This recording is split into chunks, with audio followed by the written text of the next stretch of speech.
असदुद्दीन ओवैसी, दानिश कुरैशी इतने गुस्से में क्यों है भाई? एक अपराधी का इनकाउंटर हुआ है और पुलिस कह रही है हम पर गोली चलाई, प्लानिंग कर रहा था वो अपने बाप को छुड़वाने की। इतने गुस्से में क्यों है ओवैसी साहब? देखिए मानक, मैं जवाब दूं और मैं उम्मीद करूंगा अनिला बहन से कि वो बीच में ना बोले। तो मैं बीच में जब बोलूंगा ना तो समझ में आ जाएगा कि कितना। देखिए अब तक 124 एनकाउंटर की उन्होंने बात कही, ठीक है, इस बात पे वो फक्र कर, इस बात पे फक्र नहीं कर रहे कि वो उनकी ट्रायल चलाई जाती है, उनको कन्विक्शन आता। दूसरे नंबर की बात उन्होंने कही अपराधी और आरोपी। आप याद रखिए, अपराधी अगर कोई है जिस पे अपराध साबित हो चुका है तो वो जेल में होता, लेकिन वो अपराधी नहीं है, आरोपी है, तो भी आप ये कह रहे हैं कि हम मिट्टी में मिला देंगे या गोली मार देंगे। तो मुझे लगता है कि ये वही भाषा है जो अतीक अहमद या अतीक अहमद के बेटे के ऊपर आरोप है, जो सरकार बोल रही है। दूसरे नंबर की बात, अभी जब आप डिबेट शुरू कर रहे थे उसके पहले आपने दिखाया था कि डिप्टी सीएम जो है केशव प्रसाद मौर्य जी बधाई दे रहे हैं। इसका मतलब क्या निकल के आता है? आप बताइए, जिन पुलिस महकमे की जिम्मेदारी कानून व्यवस्था बनाए रखने की थी, उन्होंने किसी घटना को अंजाम दिया। चलिए अब मान लीजिएगा वो फर्जी है या नहीं है, वो तो आइंदा के दिनों में बाहर आ ही जाएगा, लेकिन दिक्कत ये है कि इस घटना के पूरी तफ्तीश सामने आने के पहले वो बधाई दे रहे हैं। इसका मतलब ये है कि सरकार की जो छुपी मंशा है, जो मन में छुपी है, वो मंशा जिस तरह से बाहर आई है उसकी बधाई बांट रहे। ठीक है, बांटिए। देखिए, ये जो बीजेपी एक कॉन्सेप्ट खड़ा कर रही है ना पूरे देश में कि एनकाउंटर ऑन डिमांड, ये जो मेंटालिटी है ना, ये हम जंगल राज की तरफ ले जा रहे हैं। आप याद रखिए, किसी की भी डिमांड पे कुछ भी नहीं किया जा सकता। हमारे यहाँ कानून है, जुडिशियल सिस्टम है, गवर्नमेंट है, और सबके अपनी अपनी रिस्पॉन्सिबिलिटी है।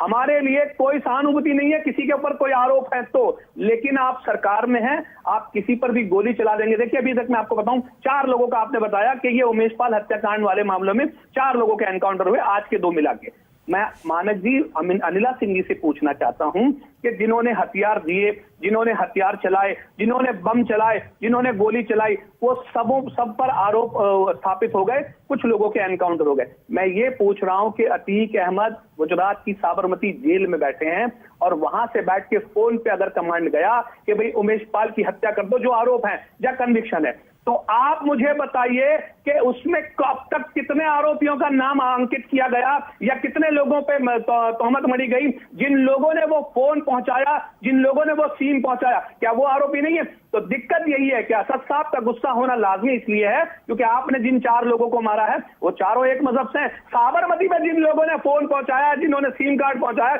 वो आरोपी तो अभी तक आरोप में भी नहीं आए, उनको तो आरोपियों के तौर पे भी नहीं लिया है, उनको तो अपराधी का पता नहीं कब होगा। और सबसे बड़ा सवाल यह है कि अदालत में ने भी इस बात का संज्ञान क्यों नहीं लिया? ये समझ से परे है। लेना चाहिए था कि भाई उसके तक जहां आप हाई सिक्योरिटी में रह रहे हैं, जहां डिस्ट्रिक्ट बड़ी जेल होती है, उसमें जैमर लगे होते हैं, आम आदमी बात नहीं कर सकता, इवन अधिकारियों को भी इजाजत नहीं होती है एक हद के बाहर जेल के अंदर फोन ले जाने की। वहां से बैठ के वो कमांड चला रहा था। बताइए गुजरात में किसकी बिल्कुल सही है, बिल्कुल सही कह रहे हैं, बिल्कुल सही कह रहे हैं दानिश कुरैशी, जिसने फोन दिया और जिसने, हाँ बिल्कुल सही है, मैं सहमत हूं आपसे, मैं पूरी तरह सहमत हूं। लेकिन दानिश कुरैशी, मैं वही सवाल आपसे पूछूंगा जो मैंने अब्दुल हफीज गांधी से पूछा। ये जो एनकाउंटर हुआ आज 2 लोगों का, इसमें पुलिस कह रही है हम पर गोली चलाई, हमने जवाब में उन पर गोली चलाई और वो ढेर हो गए। भाई आपने या तो इन्वेस्टिगेट कर लिया हो, आपने जांच कर ली हो और आपने पाया हो कि ये भाई फर्जी इनकाउंटर है, तो बता दीजिए, कोई तर्क दे दीजिए, कोई सबूत दे दीजिए हमें। ओके, चलिए आपकी ये बात मैं एक्सेप्ट कर लेता हूं कि मैंने जांच नहीं की, तो क्या आपने जांच कर ली कि एनकाउंटर सही है? अच्छा, मतलब जब तक हम जांच ना कर लें तब तक पुलिस जो कहे, सुनिए, मतलब आप ये कह रहे हैं पुलिस जो कहे उसे नहीं माना जाना चाहिए?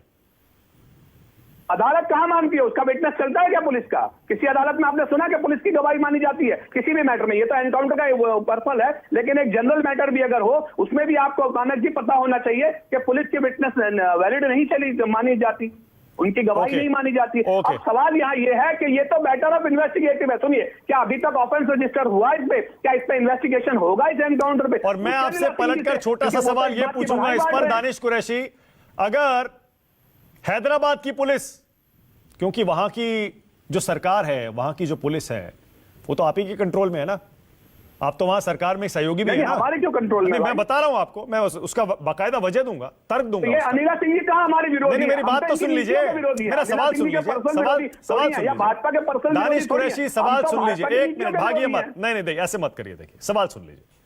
आपने कहा यूपी पुलिस अगर कहती है इनकाउंटर सही है, उसको नहीं मानना चाहिए।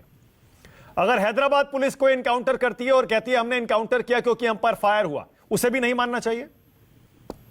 किसी भी एनकाउंटर को मानने की जरूरत क्या, इन्वेस्टिगेशन करवाइए आप, और एनकाउंटर हो ही क्यों, मैं तो एक ही बात कह रहा हूं, एनकाउंटर हो ही क्यों, आप इन्वेस्टिगेशन करवाइए। जितने भी मामले गुजरात में देखिए, कितने आईपीएस जेल में रह के आए, कितने सालों रहकर आए।